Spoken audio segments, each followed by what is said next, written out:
Hi everyone, this is Adriana and Caitlin here. Welcome back to another episode of our Heart to Heart Astrology Podcast, episode number 5. And if you watched our previous video, you'll see we're in the same clothes because we're recording this the same day because there was a lot to share about this whole month of May. So last time I talked about Pluto retrograde, and this time, so coming around this full moon in Sagittarius, May 23rd, Pluto retrograde is going to be making a trine to the full moon.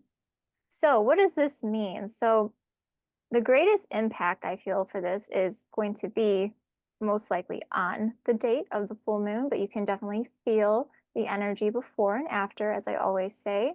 I'll also be doing a video for you guys. I always try to do a horoscope, full moon horoscope video on this channel. So if you want to see how it's going to be generally impacting your zodiac sign, you can look out for that on this channel too. But this is going to be illuminating things from the darkness, just like I was talking about previously. But it's really coming to a head here with the full moon. So all those things we were talking about in that last video, when the full moon comes around, it's like really shining a light on it. Like a big spotlight is Totally. going on this here. Yeah. So yes, this can mean endings, but will bring a rebirth as it moves through its cycle till the next new moon in June. So at the same time that Pluto is making this trine to the full moon, it's also working harmoniously with an aspect called a sextile to the sun in Gemini. So this can really spice things up with the talkative and intellectual Gemini energy. So personally, be mindful of your words and trying to think a little bit more before you speak to avoid miscommunication. I know I'm sometimes have to watch for that too. We Like, all do. yeah. I always think too, I'm like, if only we can just have telepathy, because then I feel like I could actually communicate what I want to say. That's the I think Aquarius stellium in me. when we have telepathy, we need filters, though, for But sure. with filters, yeah. If I could like turn it on and off, yeah. Exactly. Exactly. This is what I'm trying to say. That's also why I really like writing too, which is a nice part of astrology that I really like too. But Mhm. anyways, this can actually be a great time for research and exploring new topics. On a collective level, we can see a lot of things revealed. As I was talking about in our previous video, again, the full moon's really going to bring this up. You're going to see more of this around this time. Things revealed through media, social media, internet, online, things that were swept under the rug or cover-ups. So be on the lookout for those things. So that's a little bit of predictive astrology on my part there that I am feeling. And as Caitlin will soon discuss, discernment. I think that's one of the key words here. Discernment is going to be key. It will be Mhm. key here, discernment. So using our discernment and our better judgment here, trusting your intuition with things. With this, yeah, Venus and Jupiter conjunction. Being an earthly Taurus will actually help to kind of ground and stabilize things so it doesn't completely go off the handle here. So I think that's the good thing with all that earthy energy that's happening, which I'm going to quickly share. We have our earthy Taurus signs helping to ground that energy here with this full moon in Sagittarius. And we have the Pleiades here, which Caitlin will soon talk about as well, bringing in some really nice divine feminine energy. Um, so yeah, so that's really helping to ground things. So speaking of energy, the masculine energy from Altair will be flying in to help assist the feminine energy of the Pleiades, particularly with fixed star Electra. So, which is part of the sextile here to Venus and Jupiter here as well. So that's all I had to share on that. I know we have another important date coming up on May 25th. that, Caitlin, if you want to go ahead and talk about what's going on there. Absolutely, for sure. Mm. Well, we have the planet Jupiter entering the astrological sign of Gemini, and it's going to be around 7:15 p.m. Eastern Daylight Time on May 25th. And it's going to remain in Gemini till early June of 2025. So we've had benefit with having Jupiter in Taurus. There's no doubt. It's a good fit, I feel. It's a better fit than what we're heading into. Jupiter really doesn't like to be in Gemini, and a lot of different reasons. But it's going to bring luck to whatever zodiac sign it's in. So if you have Gemini in your sun, moon, or rising, you should have some good energies expanding. But when the zodiac sign of Gemini is with Jupiter, things are really going to go up in the air and then get bigger and bigger. So we have to really watch out for tendency of becoming ungrounded. And when we get ungrounded, we literally, I feel, we go right into 4D consciousness. And this is what my guides call the crazy cosmic highway.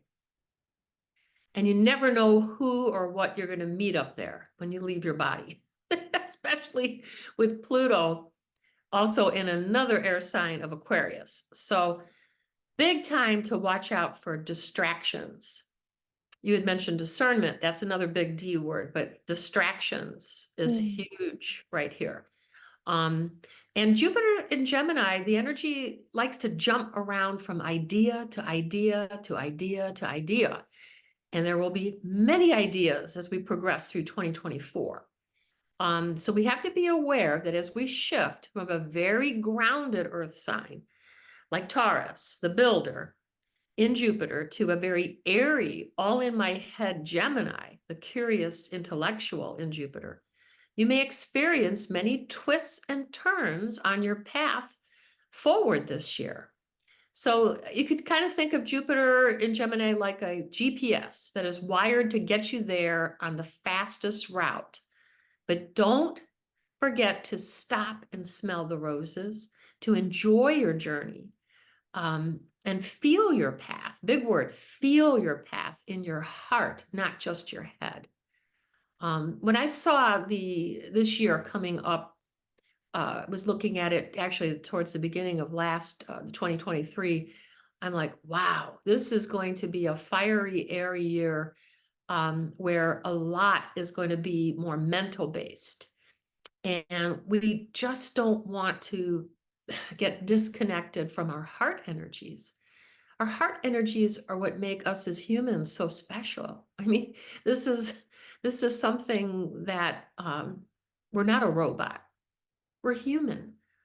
And that's something special. We forget about that. We think, oh, and especially when you get into the star seed, galactic, everything, it's like, oh, I'm an Andromedan, or oh, I'm this, and it's like, well, we're a human right now in this moment, and to embrace our earthiness and our humanness and learn what it is to be human. If we skip that step, we're missing a very important step, and we're missing what our strength is. In the last video, I talked about our soul strengths, and one of our soul strengths is absolutely our heart and our compassion. Okay, so that's something to really, really think about. Gemini can be a lot of fun, though. There can be a lot more partying and having fun. And Gemini could be the trickster and making jokes. And so it's not all bad by any means. But I just feel we're going to feel a difference. And I'm sure we'll be talking about this more than just this video, because it's going to be here till June 2025. And it's going to be affecting all of us. So there's another alignment on May 25th, and Adri just talked a little bit about. And we have Jupiter conjunct the fixed stars in the constellation of Pleiades. And there's a lot of tight orbs there. And she mentioned Electra. and I do plan to talk about Electra because myself, my daughter, we both have major connections to Electra. So I have some personal input with that. But Maya, which is associated with May Day, May 1st, Maya actually in the Pleiades is a 0.00. I mean, it doesn't get much tighter than that with that orb connection. It was kind of like, whoa. So, but Electra is where I'd like to talk about, and then Adriana and I can just discuss some of this and our opinions around it. I got this story about Electra from my guides, and then I was able to confirm it with somebody else on the internet. This was quite a few years ago that had a very similar story. And it was very confirming and very heartening to hear that this was confirmed. But let me just talk a little bit generally about the story. First off, Electra is part of, again, the Pleiades, which are the seven sisters. She was one of the most beautiful of the seven sisters of the Pleiades constellation. And her story very much reminds me of the Persephone story in Greek mythology. So again, back to Pluto, we talked about in the last video. Pluto plays that role very often of taking innocence away and bringing us into very deep, dark places. So the Electra priestesses were very Artemis-like individuals. They were not only beautiful, they were also innocent, curious, childlike explorers, adventurous, impulsive, open-hearted, passionate, creative, and fearless. And a lot of the Pleiadian connections with all those fixed stars take place in Gemini. So if you have a lot of Gemini in your chart, more than likely you're going to have these fixed stars in your chart as well, especially as conjunctions. But light was their life. It was all they knew. They knew nothing of the dark. So one day, the dark showed up in the disguise of light. Of course, attracted by the Electra priestess's pure light. The fallen Anunnaki Syrian gods, and I like to call them with the little g. I'm sorry, I get kind of bad here when I think about some of these galactic gods with the little g, used their black magic to control the priestesses. This was the Electra priestess's first experience of victim and poverty consciousness. The first time. They had only ever experienced prosperity consciousness. So the priestess's awareness fell to a lower frequency, having lost their innocence and were being vampired of their psychic abilities. So Electra spends 450 years in the galactic nights and 2,000 years in the ray of the photon belt.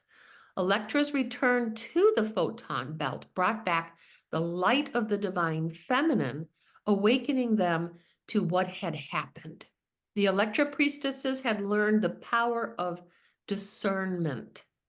Discernment is the ability to understand or know something through the power of spirit. And I call this what is for the highest good.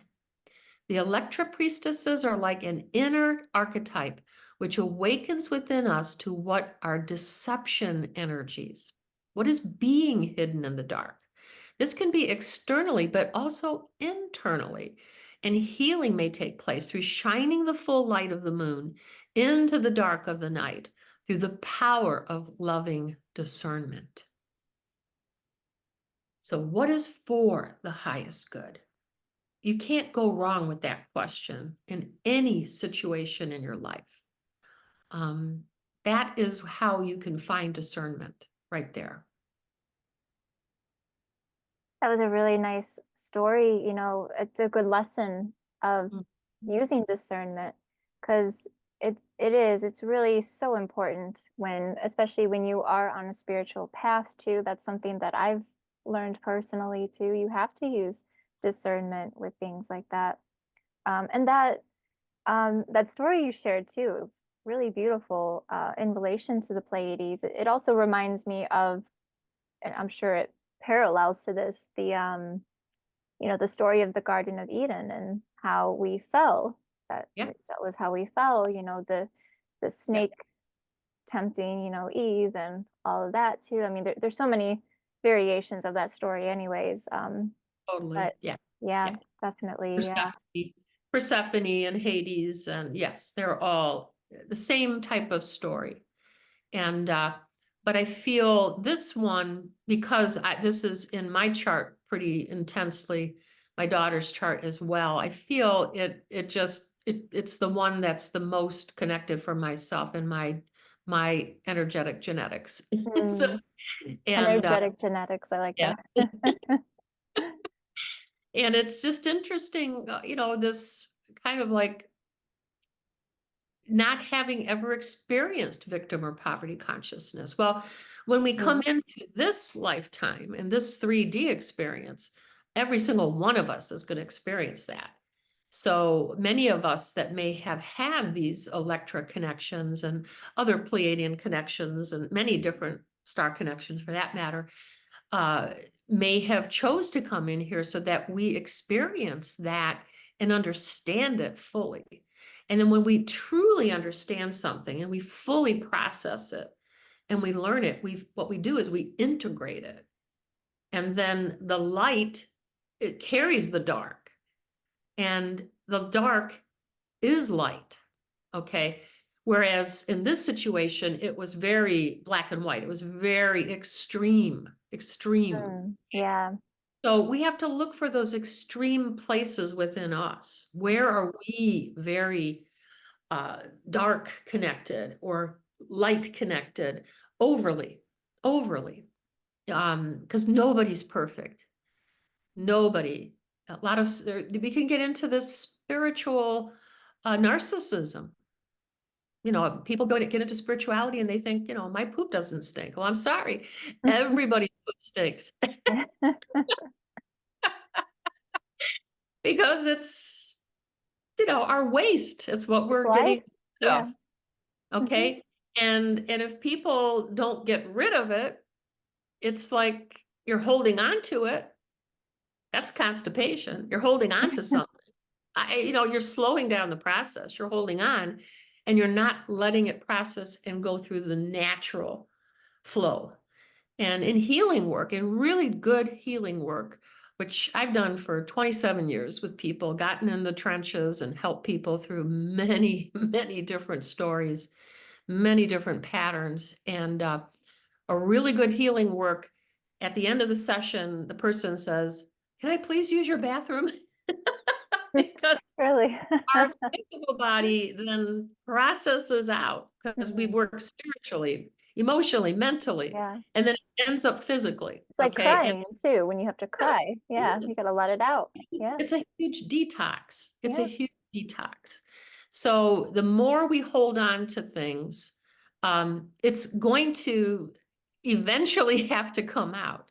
Mm. And and then it can be extremely painful when it comes out, Like we you know. talked in our last video too about healing.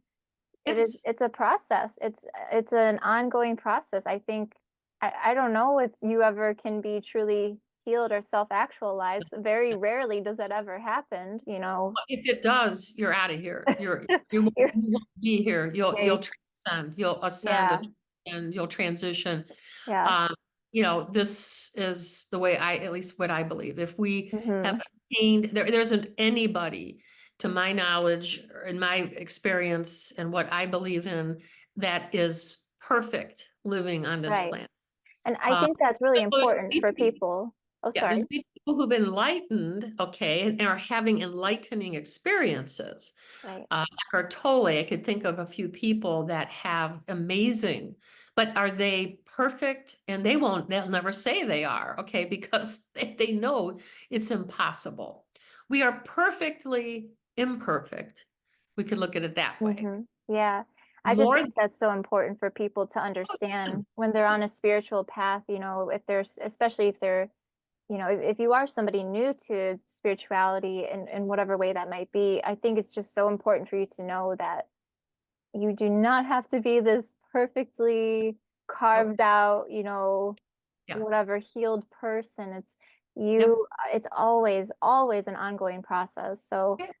Well, the folks that I've worked with for so many years, mm, so many are, when we get caught up in the martyr consciousness, they won't come for a healing because they're a martyr.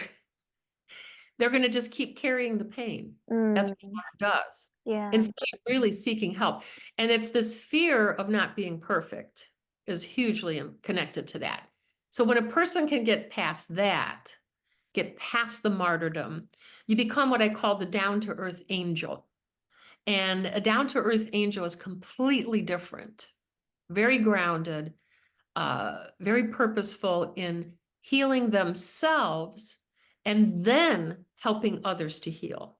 Because many people in this spiritual realm can very often try to help others, but they haven't helped themselves.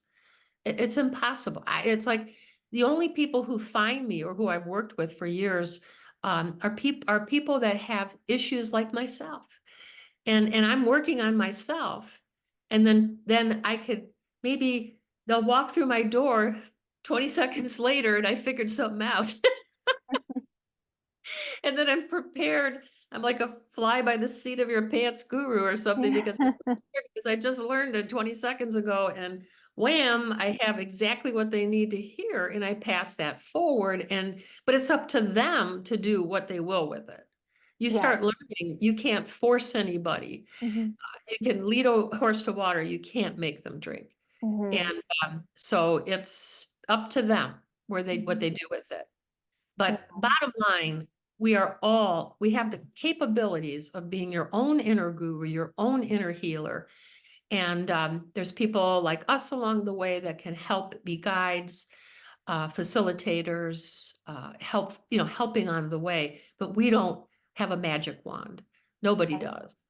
That's the same too with my readings that I do. I'm, you know, here to give you the guidance and to help you.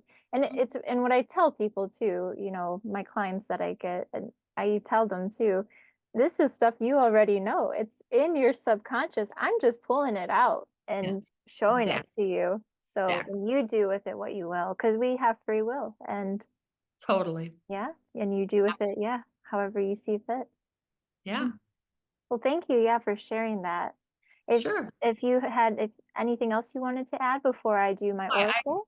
excited to see the Oracle card. I loved our cards from last time. Let's see what comes up now. Yeah, so this time I'm gonna do an oracle message. So I'm gonna use this Oracle of the Unicorns. Thought this would be very fitting for the full moon energy. I try to say who it's by. Cordelia Francesca Brabs. That's a pretty name too. Mhm.